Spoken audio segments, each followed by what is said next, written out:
Good morning, cellists. Well, today we're on the second lesson, which will be covering the prelude, the next quarter of the prelude, and we'll also be covering the second line of Feuillard number 38 study. But before then, let's just have a couple of warm-ups. One is going to be very simple bow exercise on open strings. And if you take the middle two strings, the G and the D, all we're going to do is just to slur between them, rocking backwards and forwards, like this. So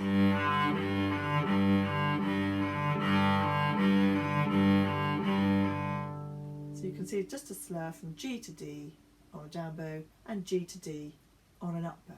Just make sure it's always the same direction, G to D. It's not going up and back down, it's not this, but just repetitively GD, which requires a swift action to move back down to the G. Nice and simple, but why not also apply it to other strings?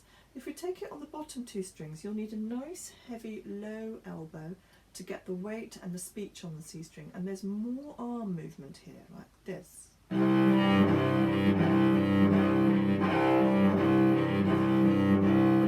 So you can see quite a lot of movement to get the weight. Remember also that we're pointing away a bit to get perpendicular contact on the string. When we moved to the G-D again, back to this pair, you can see that actually we remain, as I've mentioned before, when you're playing two strings backwards and forwards, you keep the upper arm in the slightly higher position as if you were playing on the higher of the two strings. And not in the case of the C-G, because we're moving backwards and forwards to get the weight on the C. But these middle two strings, which are better balanced with regard to gravity, you keep a slightly high arm for the D string side of it.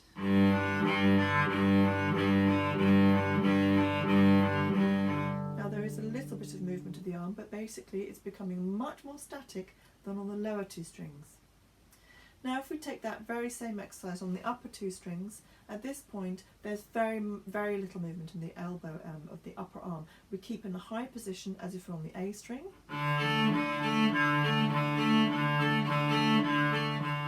And everything's becoming far more wrist oriented for this solution. So a simple exercise, but quite interesting when you look at the three different pairs of strings that we're actually trying out as neighbourly strings. A different arm action is required.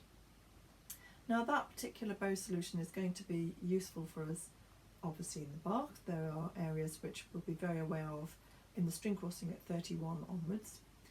It's also useful in the Feuillard study, and we will be looking at a similar bow exercise on a subsequent lesson which will account for other movements in the Bach.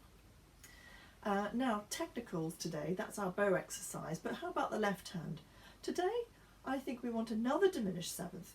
Now yesterday we looked at the one beginning on D. Today I'd like you to begin on one on an open C string and then go up the D string.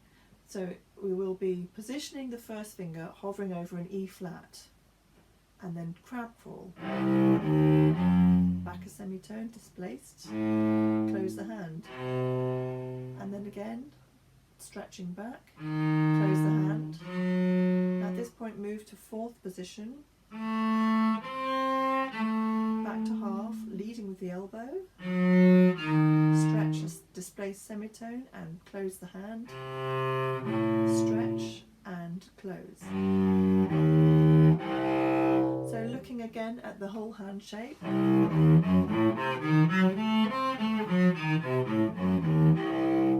That's the hand movement that we're requiring there. And I'll remind you again that moving back to half position, you're best placed by raising the elbow, leading back with the elbow so that you get there in good time. Otherwise, you'll find yourself sharp quite often.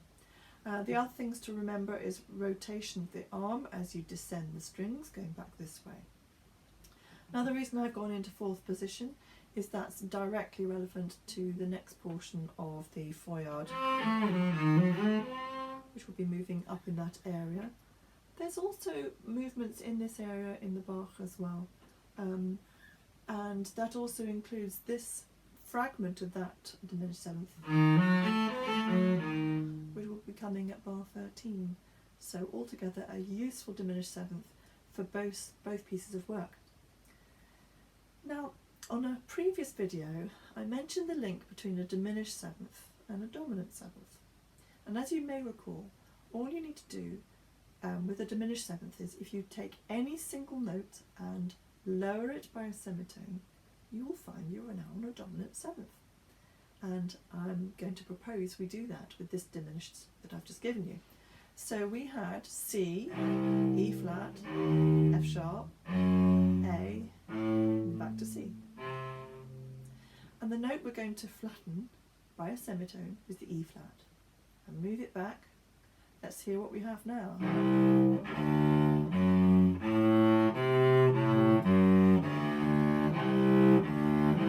Sounds slightly odd with a seventh at the bottom, but basically we now have D, C sharp, F sharp, A, and C, which is of course D7.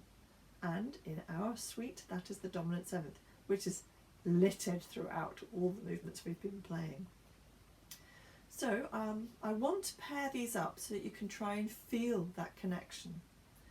The dominant seventh that we're therefore doing, we've previously done this, but we've just stayed in first position. I propose that we move into second position for the upper octave. I'll show you what I mean. So we start on a 1 on the D, stretch to F sharp, 1 across, close the hand for C natural, open D. Now where my third finger is, don't put a 3 down, but put a 1 on the F sharp, then the A with a 4, go back a semitone, displaced with the first finger. Do not move any other fingers, and your second finger is already in the right place for the D.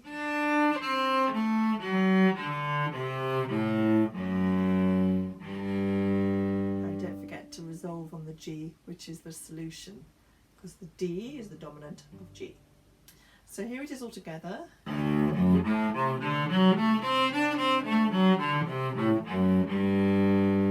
the diminished that we're pairing it with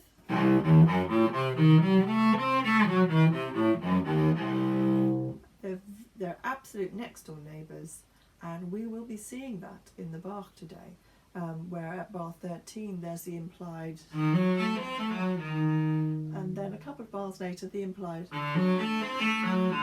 dominant seventh, albeit in the much lower octave. All that to come.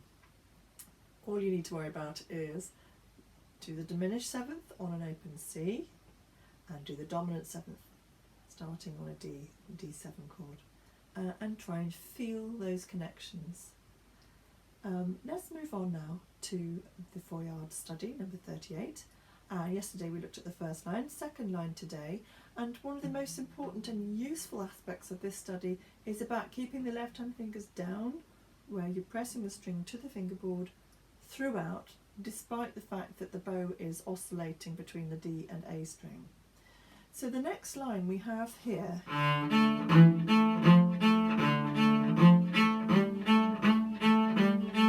all straightforward, and we're looking at the moment with this up-down exercise at the point and pinching. I'll just show you that again.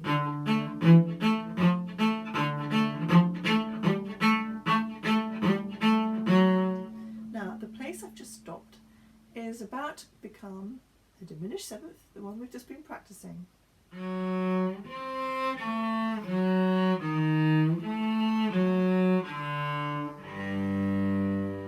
Interesting that it resolves on a G, and I've mentioned to you earlier that that diminished seventh is neighbours with D7, which resolves on a G. Think about that. So back to the notes in hand. We had an F sharp with a 1. We moved to fourth position, back to half, where remember we lead with the elbow. Then we're in second position, which is exactly where we were for the dominant seventh solution I gave you.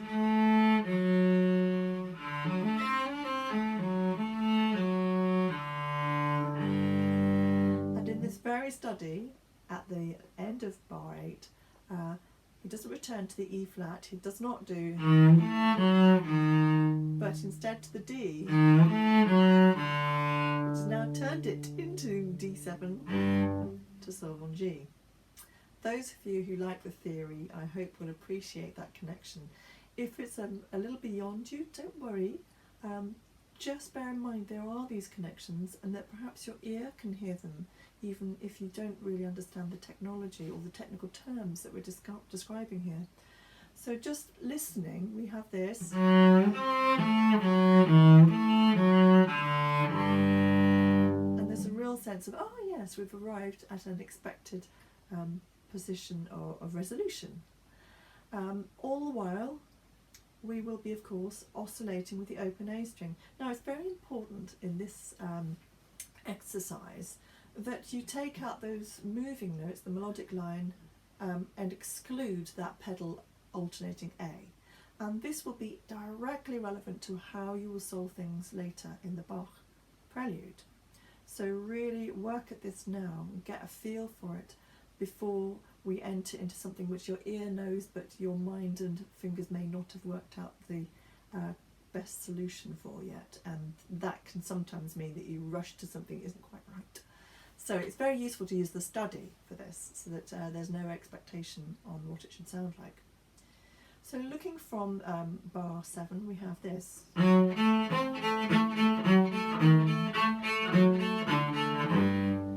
Last 3 notes, we're looking at all 3 open strings here, and therefore a big drop of the arm, lead with the elbow, so that you're already on the lower string there, which is the first time we've come across that in this study. The relevance of taking those notes out individually is because otherwise the eye can see 3 A's in a row, a 0, a 1 and a 0 after this point. And we get a similar reading issue, if you like, in Bach. So that's why it's important to extract the melodic line. Now, a final point on the study so far. We've obviously been looking at it with regard to the printed bowing and the strength of the little finger and arm here. But I would suggest that you also try variation 1. It's written at the very bottom of the page there. There are 4 different variations of bowing that you can apply to this study. And the first one is exactly what we do in Bach. And so this is about this bow exercise I showed you earlier. That's the bow pattern, which you looked at the beginning of the class. And if we take these first 2 lines that we've done of this study with that solution, it becomes something very close to the Bach. Here we have it.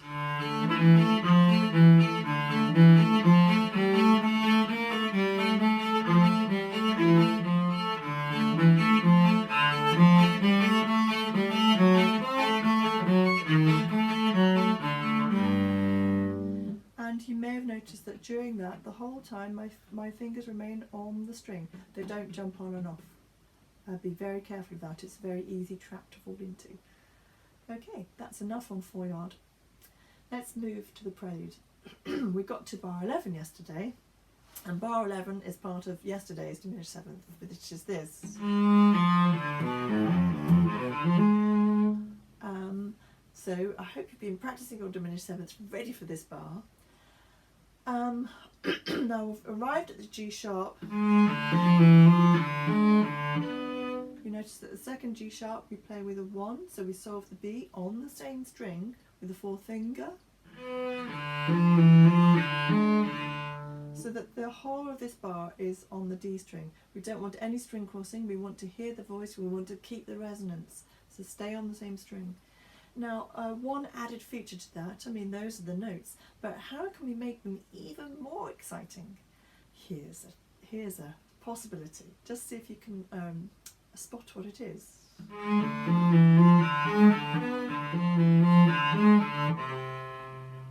It's about bow speed. So as we rise up, you can just give a little nudge of the speed of the bow, and we can really hear that. Let's just try that again.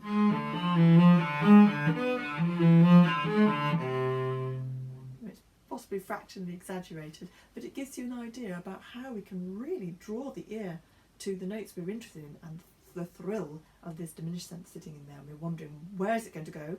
Where is it going to resolve? It resolves here on an A minor triad here.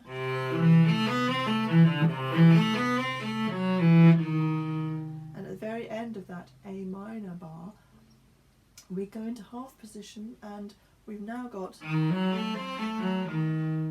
the diminished seventh, the new one that I've just given you today. These are the same notes, despite the fact it says D sharp. Remember, enharmonically, same as E flat, which we had in our diminished seventh at the beginning of class. Okay, so at bar 13, this time the left hand is only required on the D string and can remain in position. Keep the string down here. I've just left my fourth finger on the string. And as you remember, it's because then you can hear the resonance. If you keep it depressed, you can hear the resonance, and that's making the chord sound through as long as it can through the bar. Now, at the end of this bar, it resolves on a G.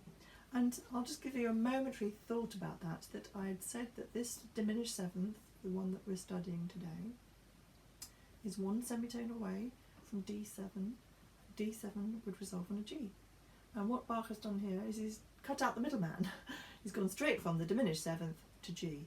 And that's perfectly acceptable and an exciting, very quick move from a crossroads in harmony to a solution.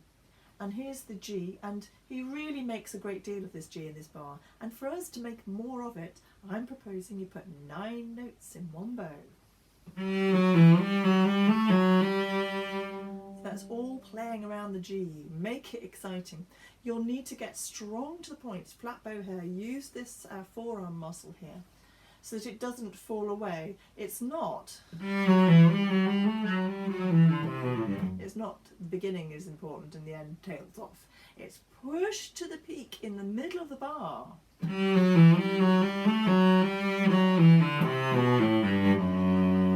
And then we fall. Ooh, and don't we fall? We fall right down to this low F sharp. It's a very exciting moment. Now, bar 15 that I've just arrived at, I've got a third finger on this F sharp.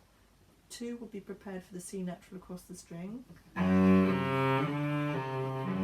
And those notes are part of D7, which I did mention earlier in the class.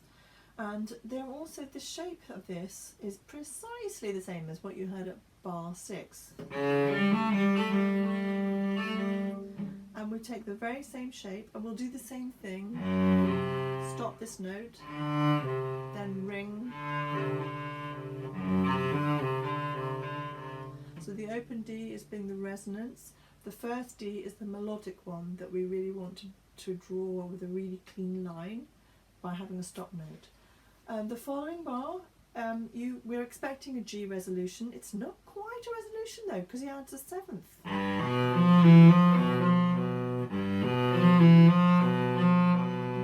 So G7, if G is the dominant, and that's a dominant seventh, G7, we're expecting to resolve on C, and lo and behold, yes, we do. We do. We have a C major chord here. Notice the G is becoming a G pedal throughout. This is the same as bar 3, which is actually a D7 chord over a tonic pedal. We're expecting it to resolve on G, and yes, it does. Make that 5 notes in a bow. So similar to the attitude that we had in bar 14, we are raising to the second of those Bs. Where we had previously in bar 14, we're going to that G. In this case, we're going to the second B on the second beat with a 5. And by using 5, I mean we're drawing the line to the most important of those Bs, the second one, which is reiterating the strength of the G major chord. And it also means, because we've been going 8 notes to a bow and now we're going to 5, we can really open up the dynamic here. And that's the expectation. From 15, you want to build up the dynamic.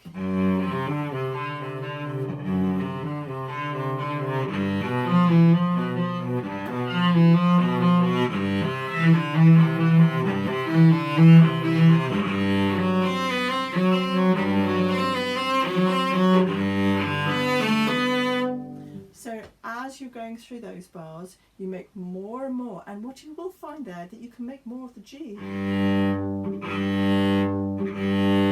If you make that kind of become more dramatic and more powerful, it'll encourage you to play out the chord that sits above it, and it will really make a very exciting crescendo, compared with if you were to make them all about the same. If you did all semiquavers a little notch up in the dynamic, it's just not as effective. So here we've arrived at 19 thinking, yay, here we are at G. It's almost like a recap already, yeah.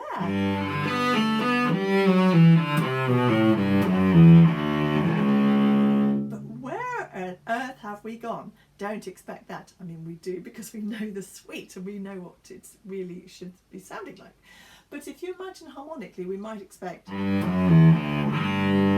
know, aha, I've arrived at the tonic. He goes far, far away. The furthest you can go from a G is a C sharp. That's cutting the octave in half with this diminished seventh sound. And it's absolutely remarkable. And the way that we're going to draw the ear to this remarkable connection is like this. We have the 5 notes. Then we're doing a waterfall technique like we have done at bars 5 and 7. 4 notes coming into the next beat. But instead of the same waterfall here, which would be like this, with the 3 notes leading to the C sharp, you could do that. But there's more drama if you allow the G to be part of the bow stroke leading to C sharp. You know, because then we really hear the dramatic descent. So what we're doing is 5, 4, 3 and 4 notes per bow in that bar. I'll show you.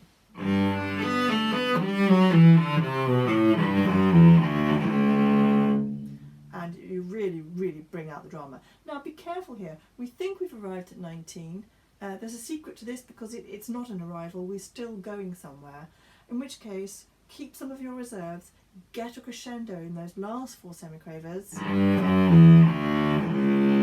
Now at this point you'll need a nice low arm so that you get a really rich, natural rich sound on the C string. There should also be some rotation of the left arm. Now we've arrived at the C sharp. The notes involved here is an A7 chord in the first inversion, because the C sharp's at the bottom. Do not worry if it means nothing to you. But you may have collected the information on this story that we've been presenting. That A7, of course, is the dominant, or our dominant, and of course that's exactly where we're going. We're heading towards a D at the top of the second page in bar 22. Let's just have a look at the physical solution for bar 20. I'm in half position, 1 and 2, yeah, sure. But the solution beyond that, it's really not a good idea to be trying to get a flattened finger for the chord, because every note counts and we really want to hear it vitally, so we want fingertip action. But similarly, if I were to jump, I'm going to lose some of the resonance. So the solution is to reuse the first finger. And I've put it literally behind my second finger. They're like buddies, like this, you know, as if you're crossing your fingers for luck. So literally that first finger is going behind the second finger, which will mean you'll need a bit of an arm movement here to rotate to get it behind, which means that I can then open the hand in a normal first position to finish the solution. Back again, same thing. And that may be an opportunity for an echo at that point. The following bar, a much more simple solution.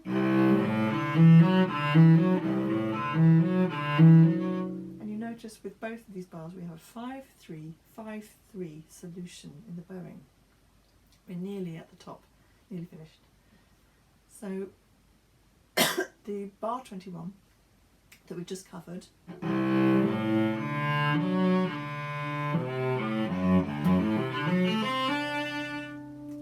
D7 is the dominant 7th. So it's a very thrilling journey. From 19 we have the tonic chord, then we have the dominant of the dominant 7th, then we we have the D7. So we're expecting to go back to the G, surely, but he doesn't. It's a fantastic bar at 22. We have the C natural at the bottom, which is part of D7.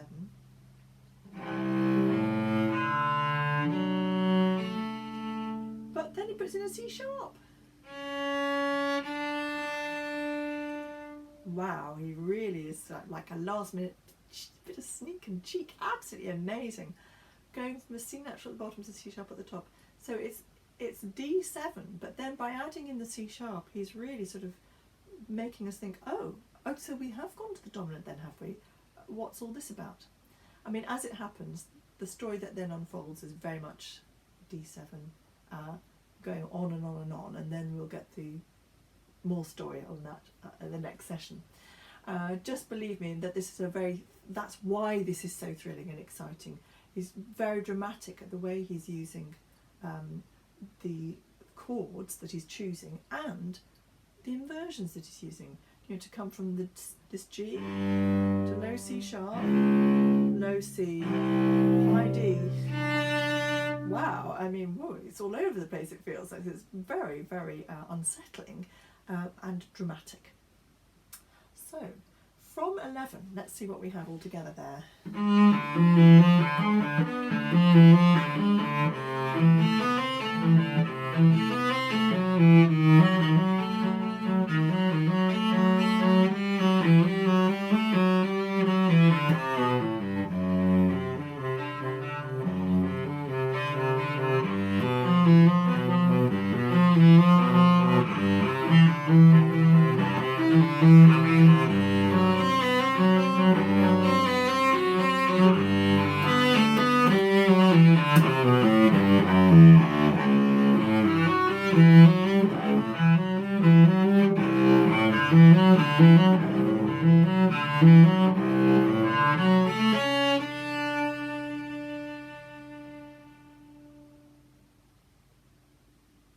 And yes, be that cheeky.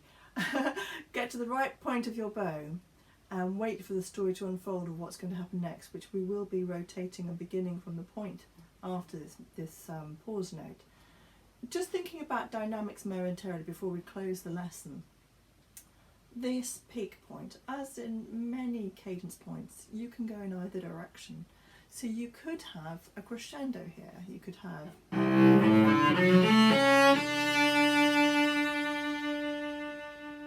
and then taper off, ready for the rest of the story.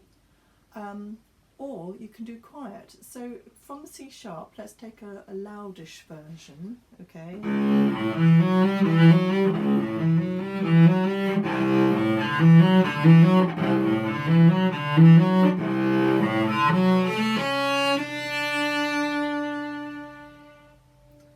Something like that. And then the softer version, both work really.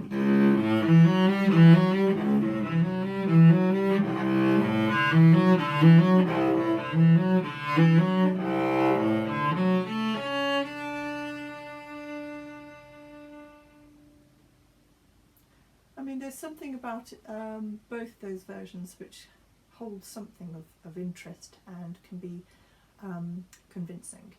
The latter one, I suppose there's more of a sense of unwinding as we move from the C sharp to the C naturals, 3 in a row from 21 to 22, that it very easily feels like it's sort of falling away, that we're not so sure where the story is leading us.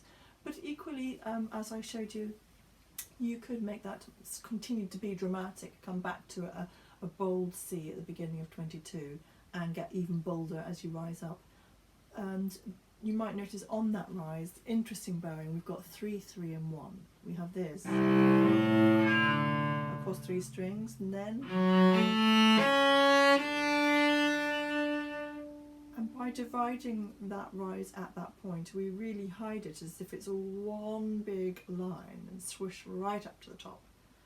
Most thrilling work.